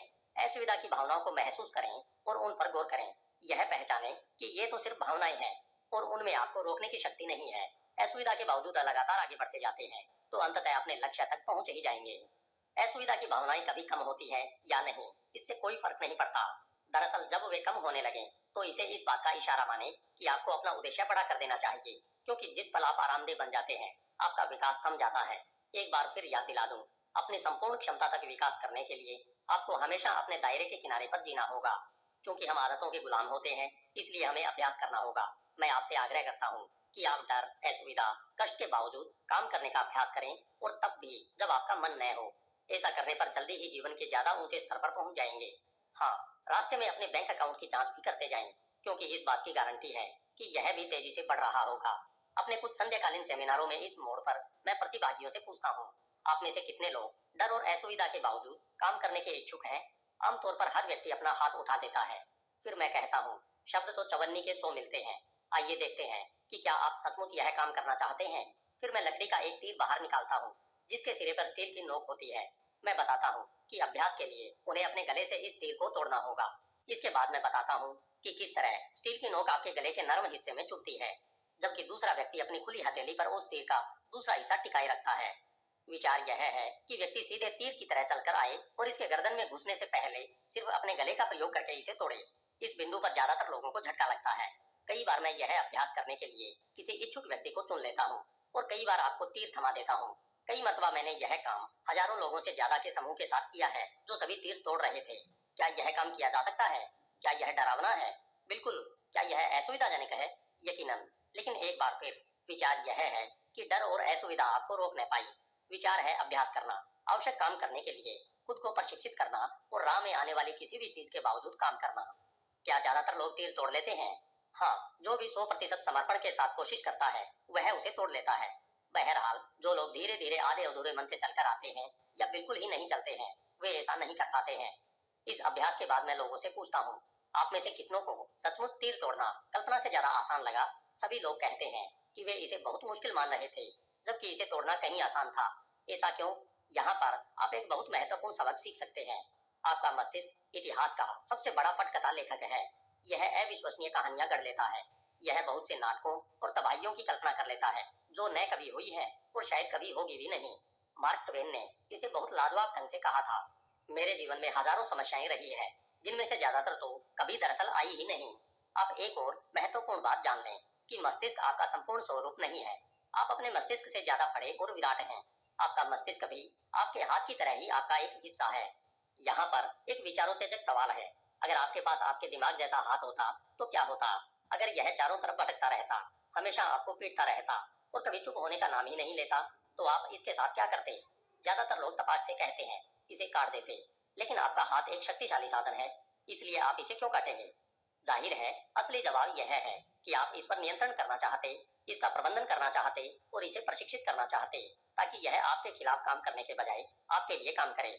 अपने मस्तिष्क का प्रशिक्षण और प्रबंधन वह सबसे महत्वपूर्ण योग्यता है जो आप कभी सीख सकते हैं। खुशी और सफलता दोनों के संदर्भ में हम इस पुस्तक में ठीक यही कर रहे हैं और हमारे सेमिनारों में भी करेंगे। अगर आप उसमें शामिल होने का चुनाव करें, अपने दिमाग को कैसे प्रशिक्षित करें, अवलोकन से शुरू करें। ध्यान दें कि आपका दिमाग किस तरह लगातार ऐसे विचार उत्पन्न करता है जो आपकी दौलत और सुख में मददगार नहीं होते हैं। आप अब इन विचारों को पहचान लें तो सचेतन रूप से उन नकारात्मक और कमजोर करने वाले विचारों की जगह शक्तिशाली विचार रख सकते हैं। आप सोचने के ये शक्तिशाली तरीके कहाँ खोज सकते हैं? यहीं पर, इसी पुस्तक में। इस पुस्तक की हर घोषणा सोचने का एक शक्तिशाली और सफल तरीका है। सोचने और जीने के इन तरीकों तथा नजरियों को अपना लें। आपको औपचारिक आमंत्रण का इंतजार करने की जरूरत नहीं है, इसी समय फैसला कर लें। कि आपकी जिंदगी बेहतर बन जाएगी अगर आप अतीत की आत्म पराजय मानसिक आदतों के बजाय इस पुस्तक में बताए तरीकों से सोचने का चुनाव कर लेते हैं। इसी समय फैसला कर लें कि आज के बाद आपके विचार आपको नहीं चलाएंगे, आप अपने विचारों को चलाएंगे। आगे से आपका मस्तिष्क जहाज का कप्तान नहीं होगा, आप अपने जहाज के कप्तान होंगे और आपका मस्तिष्क आपके लिए काम करेगा। आप अपने विचार चुन सकते हैं। आप में किसी भी वक्त ऐसे हर विचार को रद्द करने की नैसर्गिक क्षमता होती है जो आपको सहयोग नहीं दे रहा हो। आप किसी भी समय शक्तिदायक विचारों को भी अपने भीतर रख सकते हैं। इसके लिए सिर्फ उन पर ध्यान केंद्रित करें और वे आपकी प्रोग्रामिंग में इंस्टॉल हो जाएंगे। आप में अपने मस्तिष्क को नियंत्रण करने की शक्ति है। जैसा कि मैं पहले जिक्र कर चुका हूँ, मेरे एक सेमिनार में मेरे एक बहुत करीबी मित्र और बेस्ट सेलिंग लेखक रॉबर्ट एलन ने एक गहरी बात कही थी। कोई भी विचार आपके दिमाग में बिना किराए के नहीं रहता है। इसका मतलब है कि आप नकारात्मक विचारों की कीमत भी चुकाते हैं। आप धन, ऊर्जा, समय, सेहत और अपनी खुशी के स्तर पर इनकी कीमत चुकाते हैं। अगर आप जल्दी से जल्दी जीवन के एक नए स्तर पर पहुंचना चाहते हैं तो अपने विचारों को दो श्रेणियों में बांटें, शक्ति बढ़ाने वाले या शक्ति घटाने वाले। अपने मस्तिष्क में आने वाले विचारों पर ध्यान दें और यह तय करें कि वे आपकी खुशी तथा सफलता में मददगार हैं या नहीं। फिर सिर्फ शक्ति बढ़ाने वाले विचारों को ही मस्तिष्क में रखने का चुनाव करें, जबकि शक्ति घटाने वाले विचारों को नजरअंदाज कर दें। जब कोई असहयोगी विचार अपना सिर उठाए तो कहें रद्द या अपनी बात रखने के लिए धन्यवाद, और फिर उसकी जगह ज्यादा सहयोगी विचार रखते हैं। मैं इस प्रक्रिया को सशक्त चिंतन कहता हूँ और मेरा यकीन माने, अगर आप इसका अभ्यास करते हैं तो आपकी जिंदगी पहले जैसी नहीं रहेगी। यह मेरा वादा है। सशक्त चिंतन और सकारात्मक चिंतन में क्या अंतर है? अंतर छोटा लेकिन गहरा है। मेरे हिसाब से लोग सकारात्मक चिंतन का प्रयोग करके यह नाटक करते हैं कि हर चीज गुलाबी है, जबकि उन्हें सचमुच इसका यकीन नहीं होता है। सशक्त चिंतन के मामले में हम समझते हैं कि हर चीज तटस्थ है, यानी किसी चीज का कोई अर्थ नहीं होता है सिवाय उस अर्थ के जो हम उसे देते हैं। इसका मतलब अपनी कहानी हम खुद लिखते हैं और हम ही इसे इसका अर्थ देते हैं। यही सकारात्मक चिंतन और सशक्त चिंतन के बीच का फर्क है। सकारात्मक चिंतन में लोग अपने विचारों को सच मानते हैं। सशक्त चिंतन में हमें यह पता होता है कि हमारे विचार सच नहीं है, लेकिन चूंकि हम अपनी कहानी लिखने जा रहे हैं, इसलिए क्यों न हम ऐसी कहानी लिखें जो हमारी मदद करे। हम ऐसा इसलिए नहीं करते हैं क्योंकि हमारे नए विचार बिल्कुल सच होते हैं, बल्कि इसलिए करते हैं क्योंकि वे हमारे लिए ज्यादा उपयोगी होते हैं और असहयोगी विचारों से ज्यादा बेहतर होते हैं। इस खंड को खत्म करने से पहले मैं आपको एक चेतावनी देना चाहूंगा। घर पर तीर तोड़ने की कोशिश न करें। इस अभ्यास को एक खास तरीके से करना पड़ता है, वरना आपको और आसपास के लोगों को चोट पहुंच सकती है। अपने कार्यक्रमों में हम सुरक्षात्मक उपकरण का इस्तेमाल करते हैं। घोषणा दिल पर हाथ रखकर कहें, मैं डर के बावजूद काम करता हूँ, मैं शंका के बावजूद काम करता हूँ, मैं चिंता के बावजूद काम करता हूँ, मैं असुविधा के बावजूद काम करता हूँ, मैं कष्ट के बावजूद काम करता हूँ, मैं मूड न होने के बावजूद काम करता हूँ। अपना सिर छूकर कहें, मेरे पास मिलेनियर मस्तिष्क है। मिलेनियर मस्तिष्क की गतिविधियां: एक, धन दौलत के संबंध में अपनी 3 सबसे बड़ी चिंताओं, परेशानियों या डरों की सूची बनाएं। उन्हें चुनौती दें। हर एक के सामने लिख लें कि जिस स्थिति में आप डर रहे हैं, अगर वह सचमुच आ जाए तो आप क्या करेंगे। क्या आप उसके बावजूद जिंदा बच जाएंगे? क्या आप दोबारा वापसी कर सकते हैं? पूरी संभावना है कि जवाब हाँ होगा। अब चिंता छोड़ दें और अमीर बनना शुरू करें। 2, अपने आरामदेह दायरे से बाहर निकलने का अभ्यास करें। जानबूझकर ऐसे निर्णय लें जो आपके लिए असुविधाजनक हो। ऐसे लोगों से बात करें जिनसे आप आमतौर पर बातचीत नहीं करते हैं। अपनी तनख्वाह बढ़ाने की मांग करें या अपने बिजनेस में अपनी कीमत बढ़ा दें। हर दिन 1 घंटे जल्दी उठें। रात को प्राकृतिक वातावरण में घूमने जाएं। 3, सशक्त चिंतन को अपनाएं। खुद पर और अपने विचार तंत्र पर गौर करें। अपने मस्तिष्क में सिर्फ वही विचार रखें जो आपकी खुशी और सफलता में सहायक हो। आपके दिमाग की धीमी आवाज जब इस तरह की बात कहे, मैं नहीं कर सकता, या मैं नहीं करना चाहता, या मेरा मन नहीं है, तो उसे चुनौती दें। इस डर पर आधारित, आराम पर आधारित आवाज को खुद पर हावी न होने दें। खुद से वादा करें कि जब भी यह आवाज आपको कोई सफलता दिलाने वाला काम करने से रोकती है तो आप उस काम को जरूर करेंगे, सिर्फ अपने दिमाग को यह दिखाने के लिए कि बॉस वह नहीं आप हैं। इससे न सिर्फ आपका आत्मविश्वास नाटकीय रूप से बढ़ जाएगा, बल्कि अंततः यह आवाज जान जाएगी कि उसका आप पर बहुत कम प्रभाव है और धीरे धीरे वह शांत हो जाएगी। दौलत की फाइल नंबर 17। अमीर लोग लगातार सीखते और विकास करते हैं। गरीब लोग सोचते हैं कि वे पहले से ही सब कुछ जानते हैं। अपने सेमिनारों के शुरू में मैं लोगों से कहता हूँ कि अब मैं उन्हें अंग्रेजी भाषा के 3 सबसे खतरनाक शब्द बताने वाला हूँ। वे शब्द हैं आई नाउ दैट, मैं यह बात जानता हूँ। आप कैसे जानते हैं कि आप कोई चीज जानते हैं? आसान है, अगर आप उसे अपने जीवन में उतारते हैं तो आप जानते हैं, वरना आपने उसके बारे में सुना है, पढ़ा है या बातें की है, लेकिन आप उसे जानते नहीं है। साफ साफ कहा जाए तो अगर आप सचमुच अमीर और खुश नहीं है तो इस बात की काफी संभावना है कि आपको धन, सफलता और जीवन के बारे में कुछ चीजें अब भी सीखनी है। जैसा मैंने इस पुस्तक के शुरू में स्पष्ट किया था कि अपने कड़के दिनों में मैं खुशकिस्मत था। जो मुझे अपने पिता के मल्टी मिलेनियर मित्र की सलाह मिल गई थी, जिन्होंने मेरी हालत पर तरस खाया था। याद है उन्होंने मुझे क्या कहा था? हारो, अगर तुम उतने सफल नहीं हो जितने बनना चाहते हो तो कोई ऐसी चीज है जो तुम नहीं जानते हो। सौभाग्य से मैंने उनके सुझाव को दिल पर ले लिया था और सर्वज्ञ से जिज्ञासु बन गया। उस पल के बाद सब कुछ बदल गया। गरीब लोग हमेशा खुद को सही साबित करने की कोशिश करते हैं। वे एक मुखौटा लगा लेते हैं जैसे उन्हें सब कुछ पता है, और अगर वे दिवालिया या करते हैं तो यह सिर्फ बदकिस्मती या ब्रह्मांड की भूल है। मेरी एक और मशहूर पंक्ति है, आप सही हो सकते हैं या आप अमीर हो सकते हैं, लेकिन आप एक साथ दोनों नहीं हो सकते। सही होने से मेरा मतलब है सोचने और जीने के अपने पुराने तरीकों पर अड़े रहना। दुर्भाग्य से यही वे तरीके हैं जो आपको वहां तक लाए हैं जहां आप इस समय हैं। यह दर्शन सुख पर भी लागू होता है। आप सही हो सकते हैं या आप सुखी हो सकते हैं। लेखक और वक्ता जिम रॉन एक बात कहते हैं जो यहाँ पर बिल्कुल सटीक लगती है। अगर आप वही करते रहते हैं जो आपने हमेशा किया है तो आपको वही मिलता रहेगा जो आपको हमेशा मिला है। आप अपना तरीका पहले से ही जानते हैं। आपको तो अब कुछ नए तरीके जानने की जरूरत है। इसलिए तो मैंने यह पुस्तक लिखी है। मेरा लक्ष्य है आपको कुछ नई मानसिक फाइलें देना है जो आपकी पुरानी फाइलों की जगह ले सके। नई फाइलों का मतलब है सोचने तथा काम करने के नए तरीके। जाहिर है नए काम करने पर आपको परिणाम भी नहीं मिलेंगे, इसलिए यह अनिवार्य है कि आप लगातार सीखते और विकास करते रहें। भौतिक शास्त्री सहमत हैं कि इस दुनिया में कोई भी चीज स्थिर नहीं है। हर जीवित चीज लगातार बदल रही है। किसी भी पौधे को देखें, अगर कोई पौधा बढ़ नहीं रहा है तो वह मर रहा है। यही इंसानों और अन्य जीवित चीजों के बारे में भी सही है। अगर आप बढ़ नहीं रहे हैं तो आप मर रहे हैं। लेखक और दार्शनिक एरिक हाफर की एक बात मुझे पसंद है। उन्होंने कहा था, सीखने वाले धरती के वारिस बनेंगे, क्योंकि सब कुछ जानने वाले लोग एक ऐसी दुनिया में मोहक अंदाज में जीने के लिए तैयार होंगे जो अस्तित्व में ही नहीं है। इसका मतलब यह है कि अगर आप लगातार नहीं सीख रहे हैं तो आप पीछे छूट रहे हैं। गरीब लोग दावा करते हैं कि समय या धन की कमी के कारण वे शिक्षा का खर्च नहीं उठा सकते। दूसरी तरफ अमीर लोग बेंजामिन फ्रैंकलिन के कथन का हवाला देते हैं, अगर आप सोचते हैं कि शिक्षा महंगी है तो अज्ञान को आजमा कर देख लें। मुझे यकीन है कि आपने यह पहले भी सुना होगा, ज्ञान ही शक्ति है और शक्ति कार्य करने की योग्यता है। जब भी मैं मिलेनियर माइंड इंटेंसिव प्रोग्राम का जिक्र करता हूँ तो मुझे यह दिलचस्प लगता है कि आमतौर पर सबसे कंगाल लोग ही कहते हैं, मुझे कोर्स की जरूरत नहीं है, मेरे पास समय नहीं है या मेरे पास पैसे नहीं है। बहरहाल सभी मिलेनियर्स और मल्टी मिलेनियर्स उस कोर्स में अपना नाम लिखवा लेते हैं और कहते हैं, अगर मैं इससे एक भी नई चीज सीख लेता हूँ या एक भी सुधार कर लेता हूँ तो इससे मुझे बहुत लाभ होगा। वैसे अगर आपके पास ऐसे काम करने का समय नहीं है जो आप करना चाहते हैं या जिन्हें करने की आपको जरूरत है, तो शायद आप नए जमाने के गुलाम हैं। और अगर आपके पास सफलता का फार्मूला सीखने के लिए पैसा नहीं है तो शायद आपको यह फार्मूला सीखने की सबसे ज्यादा जरूरत है। मुझे अफसोस है, लेकिन यह कहना कि मेरे पास पैसे नहीं है सही नहीं है। आपके पास पैसा कब होगा? क्या आज से 1 साल या 2 साल बाद या 5 साल बाद परिस्थितियां अलग होंगी? जवाब आसान है, जरा भी नहीं। और आप उस समय भी बिल्कुल यही शब्द बोल रहे होंगे। आप जो पैसा पाना चाहते हैं, मेरी समझ से उसे पाने का इकलौता तरीका यह सीखना है कि पैसे का खेल निपुणता से कैसे खेला जाता है। आपको अपनी आमदनी बढ़ाने, पैसे का प्रबंधन करने और प्रभावी ढंग से इसका निवेश करने की योग्यताएं व तकनीकें सीखने की जरूरत है। पागलपन की परिभाषा वही काम बार बार करते रहना और अलग परिणामों की उम्मीद करना है।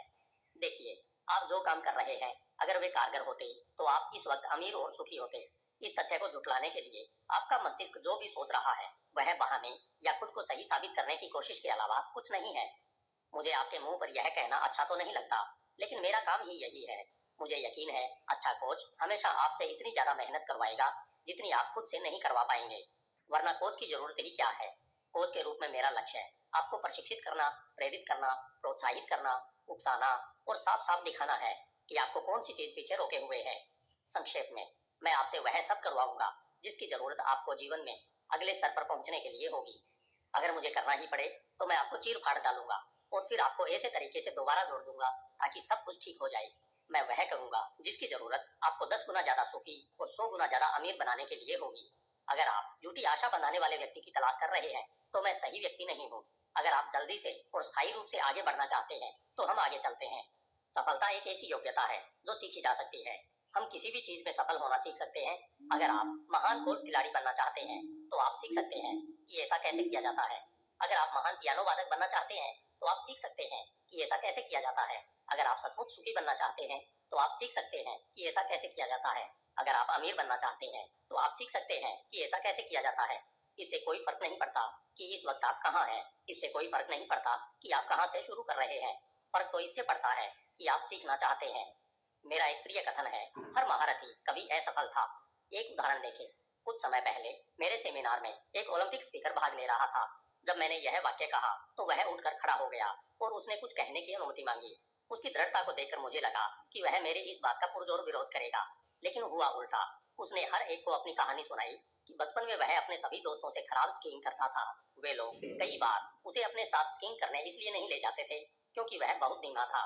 निपुण बनने के लिए वह हर वीकेंड पर पहाड़ों में जाता था और अभ्यास करके सबक सीखता था। जल्दी ही वह न सिर्फ अपने साथियों की बराबरी पर आ गया बल्कि उनसे भी आगे निकल गया। फिर वह रेसिंग क्लब में शामिल हो गया और उसने एक अग्रणी कोच से स्कीइंग के गुर सीखे। उसके शब्द थे, मैं आज भले ही स्कीइंग के क्षेत्र में महारथी हूँ, लेकिन निश्चित रूप से शुरुआत में मैं असफल था। फारूक की बात बिल्कुल सही है। आप किसी भी चीज में सफल होना सीख सकते हैं। मैंने स्कीइंग में सफल होना सीखा था और मेरा अगला लक्ष्य यह सीखना है कि पैसे के मामले में सफल कैसे हुआ जाए। कोई भी माँ के पेट से वित्तीय जीनियस बनकर नहीं आता है। हर अमीर व्यक्ति ने पैसे के खेल में सफल होने का तरीका सीखा है और आप भी ऐसा कर सकते हैं। याद रखें, आपका सूत्र है, अगर वे यह काम कर सकते हैं तो मैं भी कर सकता हूँ। अमीर बनने का मतलब सिर्फ आर्थिक दृष्टि से ही अमीर बनना नहीं है, इसका मतलब तो चरित्र और मस्तिष्क में भी अमीर बनना है। अब मैं आपको एक रहस्य बताना चाहता हूँ जो बहुत कम लोग जानते हैं। अमीर बनने और अमीरी को बरकरार रखने का सबसे तेज तरीका खुद के विकास पर मेहनत करना है। विचार यह है कि आप सफल व्यक्ति के रूप में अपना विकास कर लें। एक बार फिर आपका बाहरी जगत आपके आंतरिक जगत का सिर्फ प्रतिबिंब है। आप जड़ हैं, आपके परिणाम फल हैं। मुझे एक कहावत पसंद है, आप जहां भी जाते हैं खुद को साथ ले जाते हैं। अगर आप चारित्रिक और मानसिक शक्ति के क्षेत्र में खुद का विकास सफल व्यक्ति के रूप में कर लेते हैं तो आप स्वाभाविक रूप से अपने हर काम में सफल बनेंगे। आपके पास चुनाव की शक्ति होगी। आपके पास किसी भी नौकरी, बिजनेस या निवेश के क्षेत्र में चुनाव की आंतरिक शक्ति और योग्यता होगी तथा आप जान पाएंगे कि आप सफल होंगे। यही इस पुस्तक का सार है। अगर आप स्तर 5 के व्यक्ति हैं तो आपको स्तर 5 के परिणाम मिलेंगे, लेकिन अगर आप अपना विकास करके स्तर 10 तक पहुंच जाते हैं तो आपको स्तर 10 के परिणाम मिलेंगे। बहरहाल, इस चेतावनी पर ध्यान दें, अगर आप खुद के अंदरूनी विकास पर काम नहीं करते हैं और किसी तरह बहुत सा पैसा कमा लेते हैं तो इस बात की बहुत संभावना है कि ऐसा सिर्फ भाग्य की वजह से हुआ है और आप इसे गंवा भी देंगे। लेकिन अगर आप अंदर और बाहर दोनों तरफ से सफल व्यक्ति हैं तो आप न सिर्फ खूब कमाएंगे बल्कि इसे बनाए रखेंगे, इसे बढ़ाएंगे और सबसे महत्वपूर्ण बात, आप सचमुच सुखी होंगे। अमीर लोग समझते हैं कि सफलता का क्रम बनना, करना, होना है। गरीब और मध्यम वर्गीय लोग मानते हैं कि सफलता का क्रम होना, करना, बनना है। गरीब और ज्यादातर मध्यम वर्गीय लोग मानते हैं, अगर मेरे पास बहुत सा पैसा होता तो मैं जो चाहे कर सकता था और मैं सफल बन जाता। अमीर लोग सोचते हैं, अगर मैं सफल व्यक्ति बन जाता हूँ तो मैं वह कर सकूंगा जिससे मेरे पास मनचाही चीजें होना तय है, जिसमें बहुत सा पैसा भी शामिल है। यहाँ पर एक और बात बता दूं जो सिर्फ अमीर लोग जानते हैं। दौलत बनाने का लक्ष्य मूलतः बहुत सा पैसा पाना नहीं है। दौलत बनाने का लक्ष्य खुद का विकास करके सबसे सर्वश्रेष्ठ संभव स्वरूप में आना है। दरअसल यही सबसे बड़ा लक्ष्य है। व्यक्ति के रूप में आपका विकास करना। विश्व भर में मशहूर गायिका और अभिनेत्री मैडोना से पूछा गया कि वे हर साल अपना हुलिया, संगीत और शैली क्यों बदलती रहती है।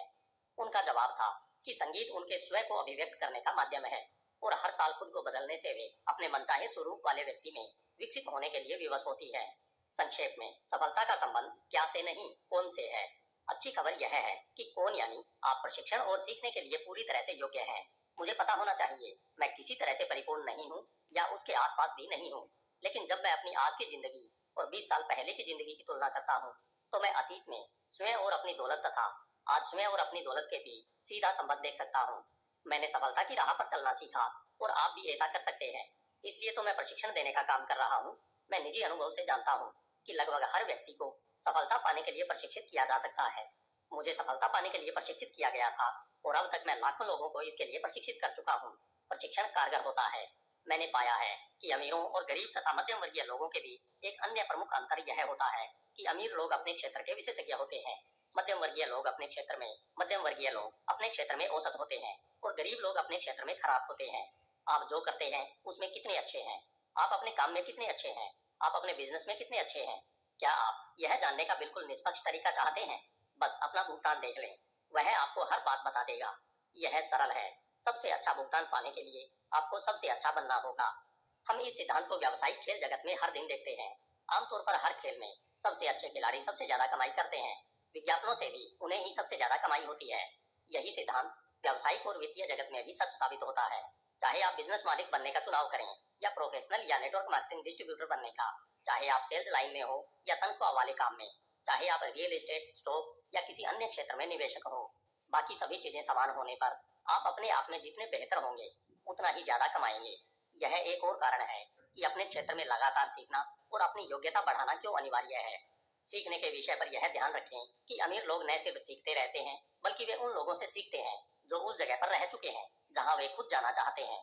मुझे एक और चीज ने व्यक्तिगत रूप से प्रभावित किया है, वह यह है कि मैं किससे सीखता हूँ। मैंने हमेशा इस बात का संकल्प किया है कि मैं उस क्षेत्र के सच्चे विशेषज्ञ से सीखूंगा, उन लोगों से नहीं जो विशेषज्ञ होने का दावा करते हैं, बल्कि उन लोगों से जो उस क्षेत्र में असली दुनिया में सफल हो चुके हैं। अमीर अपने से ज्यादा अमीर लोगों से सलाह लेते हैं, गरीब लोग अपने दोस्तों से सलाह लेते हैं जो उन्हीं जैसे कड़के होते हैं। हाल ही में मेरी एक निवेश बैंकर के साथ मीटिंग थी जो मेरे साथ बिजनेस करना चाहता था। वह सुझाव दे रहा था कि मैं शुरुआत में उसके यहाँ कई लाख डॉलर जमा कर दूं। फिर उसने मुझसे कहा कि मैं अपने फाइनेंशियल स्टेटमेंट उसे भिजवा दूं ताकि उन्हें देखकर वह अपनी सलाह दे सके। मैंने उसकी आंखों में आंखें डालकर कहा, माफ कीजिए, लेकिन क्या यह उल्टी बात नहीं हो गई? अगर आप चाहते हैं कि मैं अपना पैसा संभालने के लिए आपकी सेवाएं लूं, तो क्या यह ज्यादा उचित नहीं होगा कि आप मुझे अपने फाइनेंशियल स्टेटमेंट भिजवा दें? और अगर आप सचमुच अमीर नहीं हैं, तो कृपया इसकी जहमत न उठाएं। यह सुनकर वह आदमी सत्ते में आ गया। मैं समझ गया कि किसी दूसरे ने उससे यह बात नहीं कही थी कि उसकी खुद की नेटवर्क उसके पेशे का आधार बन सकती है। यह बकवास है। अगर आप माउंट एवरेस्ट पर चढ़ना चाहते हैं, तो क्या आप ऐसा गाइड रखेंगे जो पहले कभी शिखर पर गया ही न हो? या फिर ज्यादा समझदारी भरा यह होगा कि आप किसी ऐसे व्यक्ति को चुने जो कई बार शिखर पर गया हो और उस काम को करने का तरीका जानता हो?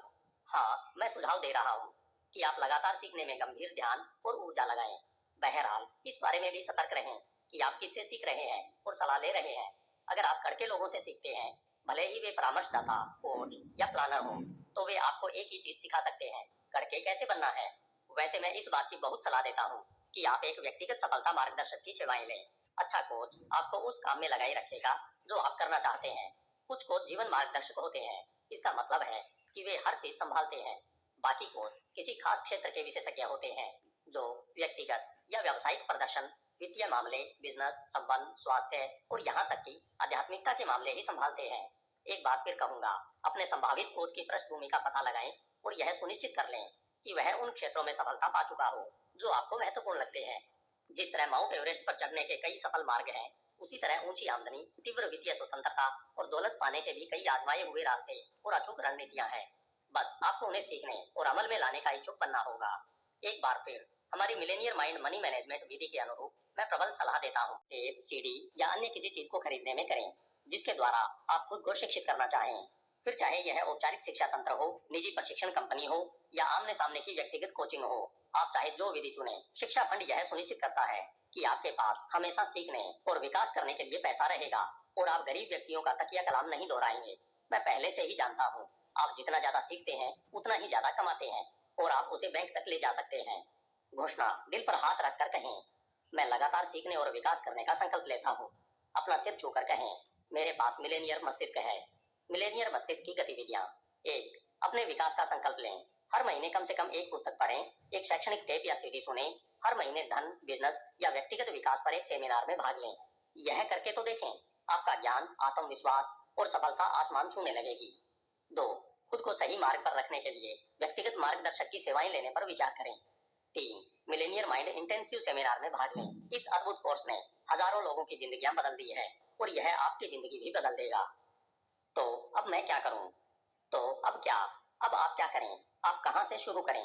मैंने यह पहले भी कहा है और मैं यह बात बार बार, बहुत बार कहूंगा। शब्द तो चवन्नी के 100 मिलते हैं। मुझे उम्मीद है कि आपको यह पुस्तक पढ़ने में मजा आया होगा, लेकिन इससे भी ज्यादा महत्वपूर्ण मुझे उम्मीद है कि आप इसके सिद्धांतों पर अमल करके अपने जीवन का बेहतरीन विकास कर लेंगे। बहरहाल, मेरा अनुभव कहता है कि सिर्फ सुनने से ही आप में वह फर्क नहीं आएगा जिसकी आप तलाश कर रहे हैं।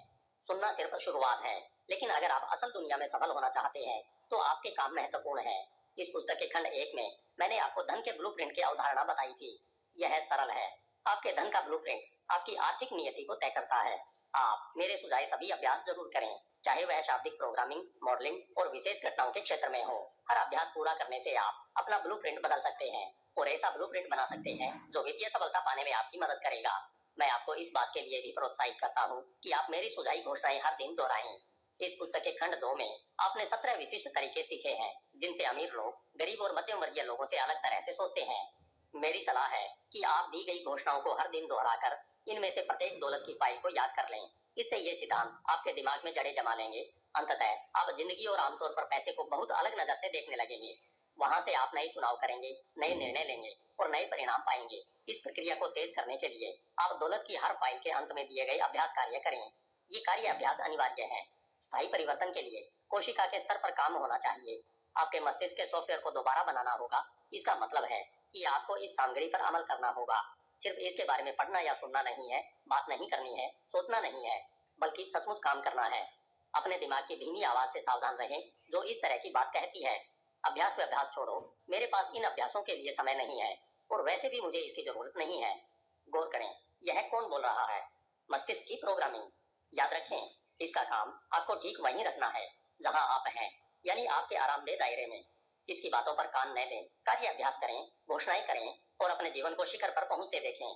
मेरा यह भी सुझाव है कि आप हर महीने कम से कम एक बार इस पुस्तक शुरू से आखिर तक दोबारा सुने या पढ़ें। आपकी धीमी आवाज सीख सकती है, क्या मैं तो यह पुस्तक पहले ही पढ़ चुका हूँ, मुझे इसे बार बार पढ़ने या सुनने की क्या जरूरत है? अच्छा सवाल है और जवाब सरल है। दोहराना सीखने का माध्यम है। एक बार फिर कहता हूँ, आप इस पुस्तक का जितना ज्यादा अध्ययन करेंगे, इसकी अवधारणाएं आपके लिए उतनी ही जल्दी स्वाभाविक और स्वचालित होंगी। दौलत बांटिए। सच्ची दौलत इस बात से तय होती है कि इंसान कितना ज्यादा दान दे सकता है। टी हावर एकर।